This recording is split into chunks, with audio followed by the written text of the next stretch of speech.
معزز خواتین و حضرات، السلام علیکم، اور آپ کو آج رمضان المبارک کی اللہ کے اس بابرکت مہینے کی 5ویں سحری بہت بہت مبارک ہو۔ اور میں اللہ کے حضور دعا گو ہوں کہ ہم نے جتنے بھی یہ روزے رکھے ہیں، اللہ تعالیٰ ہمیں ان روزوں کو، ہماری ان عبادتوں کو، ہماری جس طریقے سے بھی ہم اپنے رب کو راضی کرنا چاہ رہے ہیں، اللہ تعالیٰ ہماری اس کوشش کو قبول و منظور فرمائے، اور نبی کریم آقا دو جہاں محمد مصطفیٰ صلی اللہ علیہ وآلہ وسلم کے وسیلے سے ہمارے گناہوں کی بخشش مغفرت فرمائے۔ آج کا میرا ٹاپک بڑا اہم ٹاپک ہے، اور یہ ہر گھر کا ایشو ہے کہ آخرکار ایسی کیا وجہ ہے کہ ہم لوگ اپنے رشتوں سے دور ہوتے جا رہے ہیں۔ اس کی بنیاد کیا ہے، اس کی اصل وجہ کیا ہے؟ جو میں نے ریسرچ کیا ہے، یا میں جس سوچ پہ پہنچا ہوں، وہ یہ ہے کہ ہم لوگ اللہ کے احکامات سے دور ہو گئے۔ یہ رشتے بہن بھائیوں کے، ماں باپ، سب سے پہلا رشتہ ماں باپ کا، یہ اللہ تعالیٰ نے فیصلہ کیا کہ آپ کو کس گھرانے میں اس نے پیدا کرنا ہے۔ آپ کو نہیں پتہ ہوتا کہ آپ ہندو ہیں، آپ عیسائی ہیں، آپ یہودی ہیں، آپ کافر ہیں، یا آپ مسلمان ہیں۔ آپ کے والدین نے آپ کو بتانا ہوتا ہے۔ اس کے بعد آپ کو فرقہ وارانیت کا بتایا جاتا ہے کہ آپ کس مسلک سے تعلق رکھتے ہیں، اور اپنے ماں باپ کے پیچھے چلتے ہوئے آپ اس رستے پہ نکل پڑتے ہیں۔ لیکن جب اللہ تعالیٰ آپ کو بالغ کرتا ہے، جب آپ کو اللہ تعالیٰ دین کی یا دنیا کی سمجھ دیتا ہے، تب آپ کا کام بنتا ہے کہ آپ ریسرچ کریں یا اپنی ذات پہ غور کریں کہ آپ دنیا میں آئے کیوں ہیں۔ ہر انسان کے آنے کا ایک مقصد ہے دنیا میں۔ کوئی انسان کسی مقصد کے بغیر نہیں آیا، اور اس کا مقصد یہی ہے کہ وہ اپنے رب العالمین کی ذات کی پہچان کرے۔ آپ کا رب آپ کو نہ مسجدوں میں ملے گا، نہ مندروں میں ملے گا، نہ آپ کو بت خانوں میں ملے گا، نہ آپ کو گردوارہ میں ملے گا، نہ آپ کو چرچ میں ملے گا۔ آپ کا رب آپ کے اندر موجود ہے۔ آپ نے اپنی ذات کی پہچان کرنی ہے کہ آپ کون ہیں۔ اگر اس کے لیے ضروری یہ ہے کہ آپ سب سے پہلے قرآن پاک کو پڑھیں اور اس قرآن پاک کو سمجھیں کہ آپ کا قرآن آپ کو کیا کہہ رہا ہے۔ قرآن کوئی اللہ تعالیٰ نے نبی کریم صلی اللہ علیہ وسلم پہ جو نزول فرمایا آج سے 1400 سال پہلے، وہ اس لیے فرمایا کہ ان کے جو آنے والے امتی ہوں وہ اس سے رہنمائی لے سکیں۔ قرآن کوئی ایسی کتاب نہیں ہے کہ جس کو خالی ہم اپنی خوشیوں کے ایونٹ کے لیے رکھ لیں، یا ہم اس کو اپنی فوتگیوں کے لیے رکھ لیں۔ جبکہ عموماً آپ نے بھی دیکھا ہے، میں نے بھی دیکھا ہے کہ چاہے خوشی کا عالم ہو، چاہے غمی کا عالم ہو، تو ہم قرآن کو لے کے بیٹھ جاتے ہیں، ٹھیک ہے۔ اور جب ہم اس کو پڑھ رہے تو اس کے بیچ میں بھی ہم دنیاوی گفت و شنید، چاہے خوشی کا موقع ہو چاہے غمی کا موقع ہو، ہم اس کو اپنی گفت و شنید دنیاوی نہیں چھوڑتے۔ صرف ایک ہم اللہ کے اوپر جیسے کوئی احسان کر رہے ہوں، ہم اس لیے اس قرآن پاک کو استعمال کرتے ہیں۔ لیکن اصل میں زندگی انسان کی قرآن پاک کے اندر موجود ہے۔ ہر ایک چیز قرآن کے اندر موجود ہے۔ اگلا اسٹیپ قرآن کے بعد حدیث کا آتا ہے، لیکن حدیث پہ جانے سے پہلے آپ کو قرآن پڑھنے کی ضرورت ہے۔ اب میں آپ کو چھوٹی سی ایک چیز بتاتا ہوں کہ اصل میں نے یہ ویڈیو کیوں بنانے کی سوچی کہ عموماً ہم اپنے رشتوں میں دور ہوتے جا رہے ہیں، اور اس کی وجہ کیا ہے؟ اس کی وجہ یہی ہے کہ ہم اللہ، اس کے رسول سے دور ہو گئے ہیں۔ ہم لوگ ان کے احکامات کو فالو نہیں کرتے۔ جس چیز سے میرے رب نے منع فرمایا جھوٹ، وہ ہم بولتے ہیں۔ ہمیں پتہ ہی نہیں ہے کہ ہم رزق حلال کیا ہے، رزق حرام کیا ہے۔ بس ہم دنیا کی دوڑ میں اپنے آپ کو آگے سے آگے لے جانے کے لیے اتنے مگن ہوئے پڑے ہیں کہ ہم ہر چیز کو ہی بھول گئے ہیں۔ اسی طرح رشتوں میں جو دوریاں پیدا ہوتی ہیں، وہ اسی طرح پیدا ہوتی ہیں کہ جب ہم اپنی فرض سے پیچھے ہٹ جاتے ہیں۔ سب سے پہلا، چاہے لڑکی ہے چاہے لڑکا ہے، وہ سب سے پہلے کسی نہ کسی کی اولاد ہے، اور آپ کے ماں باپ آپ کے لیے ایک بہت بڑی نعمت ہوتی ہے۔ آپ کو اللہ تعالیٰ نے قرآن میں ہی فرمایا ہوا ہے کہ آپ کی ماں جیسی بھی ہو، آپ کا باپ جیسا بھی ہو، آپ ان کے لیے برا نہیں سوچ سکتے، آپ ان کو برا نہیں کہہ سکتے، ان کے لیے آپ اپنے دل میں گمان بھی نہیں لا سکتے، کیونکہ دنیا میں آنے کا ذریعہ آپ کے ماں باپ ہیں۔ اس کے بعد جب آپ اپنی زندگی سٹارٹ کرتے ہیں، جب آپ خود سے ماں باپ بنتے ہیں، تو تب جا کے آپ کو اس چیز کا آپ کو احساس ہوتا ہے کہ آپ نے کیا کھویا کیا پایا۔ آپ کے ماں باپ کبھی بھی آپ کے لیے برا نہیں سوچتے، وہ ہمیشہ آپ کے لیے بہتر ہی سوچتے ہیں، اور وہ ہمیشہ آپ کو جو ہے وہ اچھے راستے کی طرف ہی گامزن کرتے ہیں۔ لیکن ہم دنیا کی بھاگ دوڑ میں اپنے ماں باپ کو چھوڑ کے اور لوگوں کے پیچھے لگ کے دوستی یاری، دوست یار کوئی نہیں ہوتا، کوئی دوستی نہیں ہوتی، کوئی یاری نہیں ہوتی، ٹھیک ہے۔ دوست آپ کا وہ ہوتا ہے جو آپ کے برے وقت میں آپ کے ساتھ کھڑا ہے، ادروائز آپ کی خوشیوں میں جو آپ کے ساتھ ہے وہ آپ کا دوست نہیں ہے۔ جو آپ کے دکھ میں، آپ کے غم میں آپ کے ساتھ کھڑا ہے وہ آپ کا حقیقی میں دوست ہے۔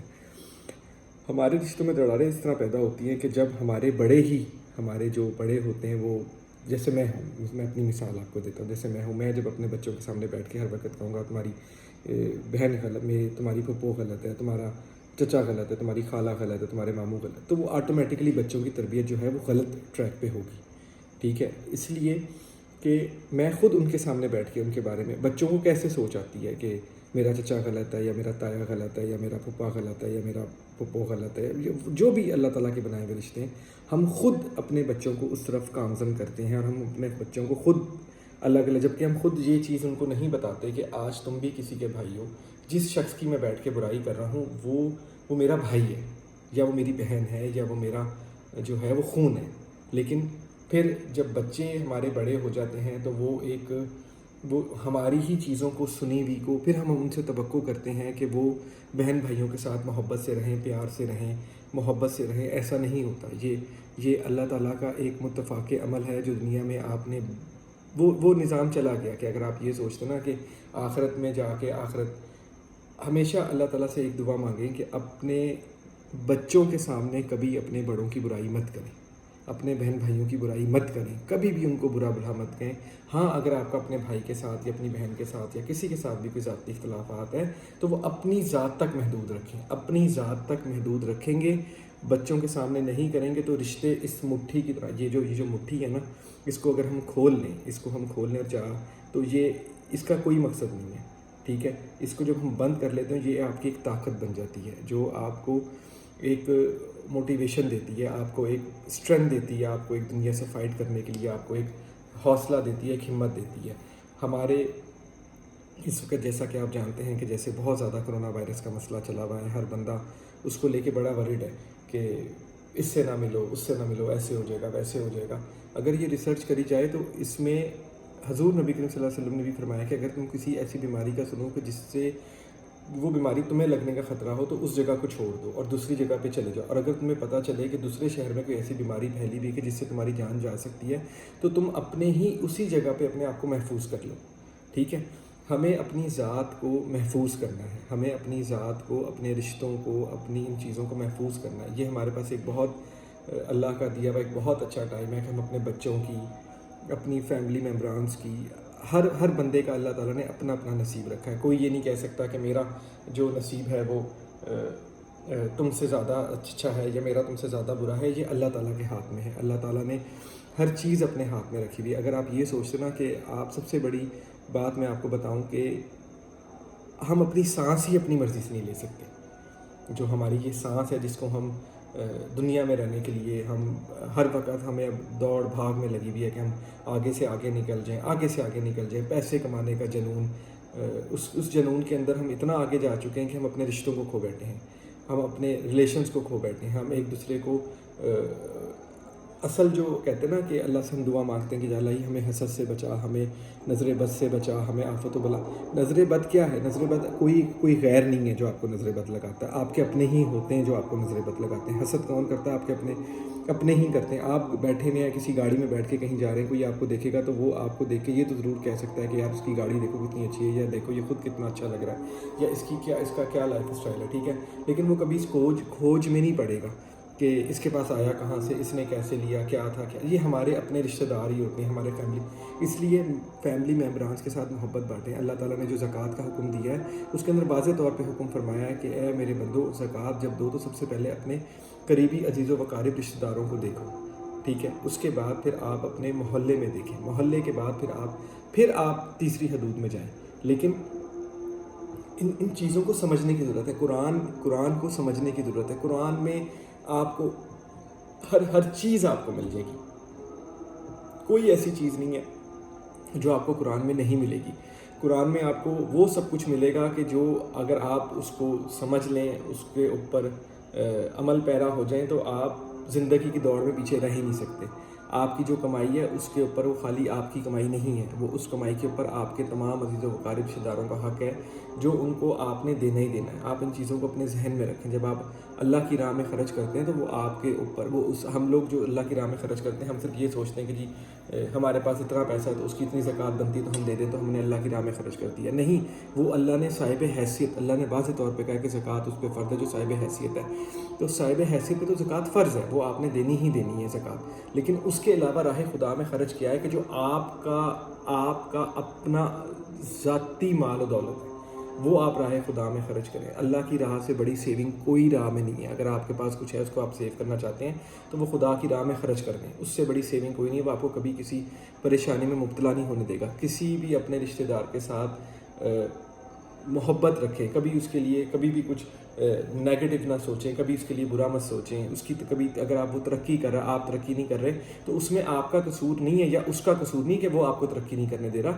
اصل میں اللہ تعالیٰ کی ذات نے ہر چیز کا فیصلہ کیا۔ اس نے واضح طور پہ کہا کہ میں تمہیں دے کے بھی آزماؤں گا، میں تم سے لے کے بھی آزماؤں گا۔ تمہاری بیوی، تمہاری اولاد تمہارے لیے آزمائش ہے۔ تو آپ نے اپنی زندگی کو ایسا بنائیں کہ لوگوں میں پیار بانٹیں، لوگوں کے کام آئیں۔ آپ کی مال و دولت، آپ کا سب کچھ اسی دنیا میں رہ جانا ہے۔ اپنے بچوں کے سامنے کبھی اپنے چچاؤں کو، اپنے تاؤں کو کبھی کسی کو برا بھلا مت کہیں۔ بچوں کو ہمیشہ یہی بتائیں کہ جو کچھ تمہارا ہے وہی تمہارے وہ سب کا ہے۔ یہ ایک بڑا اہم جو ہے وہ انشاءاللہ تعالیٰ میں کوشش کروں گا کہ میں مزید اس کے اندر قرآن کی روشنی سے آپ لوگوں کے لیے کچھ چیزیں لے کر آؤں جو میں آپ لوگوں کو بتاؤں، آپ لوگوں کے ساتھ شیئر کروں۔ یہ بہت اچھا ٹائم ہے قرآن پاک کو پڑھنے کا۔ اگر آپ کے پاس فارغ ٹائم ہے، سب سے اچھی دنیا کی کتاب قرآن پاک ہے۔ اس کو آپ اس ٹائم میں، اس فارغ ٹائم میں، کرونا کے یہ جو کرونا کا اللہ تعالیٰ کی طرف سے ہمارے پہ ایک آزمائش آئی ہوئی ہے، اس آزمائش میں صرف قرآن پاک ایک ایسی بیسٹ کتاب ہے کہ جس کو اگر آپ پڑھ لیں اور اس کا ترجمہ پڑھ لیں تو آپ کو اپنی زندگی میں دنیا میں آنے کا مقصد سمجھ آ جائے گا۔ ایسے نماز کے سجدے مت کریں کہ جو دکھاوے کے ہوں، جس کے اندر آپ کا اپنا دل ہی نہ ہو۔ آپ کی نماز، آپ کا رب آپ کے اپنے اندر بس رہا ہے۔ اپنے رب کو پہچانیں گے تو آپ کو ہر جگہ پہ، ہر شکل میں ہی جو ہے وہ رب ملے گا۔ کسی کو برا بھلا مت کہیں، پہلے اپنے اندر گریبان میں جھانکیں کہ آپ خود کتنے صحیح ہیں۔ جب آپ خود صحیح ہوں گے تو آپ کو لوگ بھی صحیح ملیں گے۔ اگر آپ اللہ تعالیٰ نے واضح طور پہ میرے حضرت قبلہ قاری محمد ایوب رحمۃ اللہ علیہ فرماتے تھے کہ 4 قسم کے انسان ہیں۔ ایک وہ کہ جو اندر سے بھی بالکل ٹھیک ہوتا ہے، ٹھیک ہے، لیکن وہ باہر سے بالکل جو ہے وہ آپ کو ایسا لگتا ہے کہ جیسے بالکل ہی دنیا دار بندہ ہے۔ ایک قسم یہ ہے۔ دوسری قسم آپ نے فرمائی کہ ایک وہ ہے جو باہر سے تو داڑھی بھی رکھ لیتا ہے، سب پہ ٹوپی بھی سجا لیتا ہے، ہاتھ میں تسبیح بھی پکڑ لیتا ہے، لیکن اس کے اندر جو ہے وہ گندگی ہی بھری ہوئی ہوتی ہے۔ وہ بظاہری تو اپنے آپ کو آپ لوگوں کو دکھا رہا ہوتا ہے۔ کبھی کسی کو دیکھ کے جج مت کریں کہ کون کتنا نیک ہے، کتنا نمازی ہے، کتنا عبادت گزار ہے۔ یہ سب فیصلے اللہ تعالیٰ نے اپنے ہاتھ میں رکھے ہوئے۔ تیسری قسم آپ فرماتے تھے کہ ایک وہ ہے کہ جو اندر سے بھی خراب ہے اور باہر سے بھی خراب ہے۔ اور چوتھی قسم جس پہ آپ غور کہتے تھے نا کہ اگر بندے کو اللہ تعالیٰ وہ صفت عطا کر دے اور وہ مقام عطا کر دے کہ جس کا ظاہر بھی بالکل پاک ہو جائے اور جس کا باطن بھی بالکل پاک ہو۔ باطن پاک آپ کا صرف اور صرف قرآن پڑھنے سے ہوتا ہے۔ قرآن پڑھیں، نماز پڑھیں، اللہ تعالیٰ کے آگے سجدہ گریز ہوں۔ اللہ کے آگے ہم تو مسجدوں میں جا کے ہم کیا کرتے ہیں، آپ بھی جاتے ہیں، میں بھی جاتا ہوں۔ ہم نے جا کے مسجدوں میں دیکھا ہے کہ جیسی امام صاحب اگر ذرا سے 1-2 منٹ اوپر نیچے کر دیں تو ہم فوراً امام صاحب کے پیچھے پڑ جاتے ہیں۔ پھر سب سے بڑی مین چیز یہ کہ جس امام کے پیچھے ہم نماز پڑھ رہے ہوتے ہیں ہم اسی میں کیڑے نکالنے بعد میں بیٹھ جاتے ہیں۔ تیسری چیز کہ نماز کوئی تفریح گاہ نہیں ہے، کوئی آپ کی وراثت یا آپ کی پراپرٹی نہیں ہے نماز کہ آپ اگر مسجد میں جا کے نماز ادا کریں گے تو نماز ہوگی، ایسا کہیں پہ بھی نہیں ہے۔ حضرت عمر فاروق رضی تعالیٰ عنہ کے زمانے میں تراویح جو ہے وہ ہمارے لیے وہ باجماعت انہوں نے طریقہ بتایا پڑھنے کو، ورنہ حضور نبی کریم صلی اللہ علیہ وسلم کے دور میں تراویح باجماعت نہیں تھی۔ ہم لوگوں کو سمجھ نہیں آتی کہ ہم نے دین کو کیوں اتنا مذاق سمجھ لیا ہے۔ دین کو ہم ہر بندہ اٹھتا ہے، وہ اپنی وہ کہانی سنا دیتا ہے، ہر کوئی اپنی وہ واقعات سنا دیتا ہے، کوئی کچھ کہہ دیتا ہے دین پہ، کوئی کچھ کہہ دیتا ہے دین پہ۔ ایسا نہیں ہے۔ دین ایک دین کو مذاق مت بنائیں، دین کو سمجھیں کہ دین ہمارا ہے کیا۔ دین کے اندر اللہ تعالیٰ نے اتنی آسانیاں پیدا کی ہوئی ہیں، اتنی آسانیاں پیدا کی ہوئی ہیں کہ ہم اور آپ سوچ نہیں سکتے اگر ہم قرآن سے دین کو سمجھ لیں کہ دین ہے کیا۔ انشاءاللہ تعالیٰ میں نیکسٹ کوشش کروں گا کہ مزید اس پہ ریسرچ کر کے تو آپ لوگوں کو مزید اس کی انفارمیشن دوں، اور اللہ تعالیٰ کے حضور آپ بھی دعا کریں میرے لیے، میں بھی آپ لوگوں کے لیے دعا گوں کہ یا رب العالمین ہمیں جلد از جلد اس پریشانی سے، جو کیونکہ اس نے تو واضح طور پہ کہنا کہ مشکل کے بعد آسانی، اور آسانی ہی آسانی ہے، تو اللہ تعالیٰ ہمیں جلد اس پریشانی سے نکالے۔ اپنے رزق کے لیے، اپنے روزگار کے لیے بالکل پریشان مت ہوں، جیسے میں نے پہلے بھی کہا تھا، میں ابھی بھی آپ کو کہتا ہوں کہ حضور اللہ تعالیٰ کی ذات نے ہم سے اپنے اس پاک قرآن پاک میں وعدہ کیا ہوا کہ وہ ہمیں ہمارا رزق دے گا۔ جو آپ کا رزق آپ کو ملنا ہے وہ آپ کو ملنا ہی ہے، جتنا اس نے مقرر کر دیا اس میں بڑھا کیسے سکتے ہیں آپ اس رزق کو؟ راہ خدا میں خرچ کر کے اور اس سے مانگ کے، اس کی ذات کے علاوہ کوئی آپ کو کچھ نہیں دے سکتا۔ آپ کو میں واضح طور پہ بتا رہا ہوں کہ جس دن آپ کا رب چاہے گا آپ کو سوتے ہوئے بھی رزق ملے گا، ورنہ آپ جتنا مرضی بھاگتے رہیں آپ کو نہیں ملتا، آپ جتنی مرضی کوشش کر لیں۔ شکریہ۔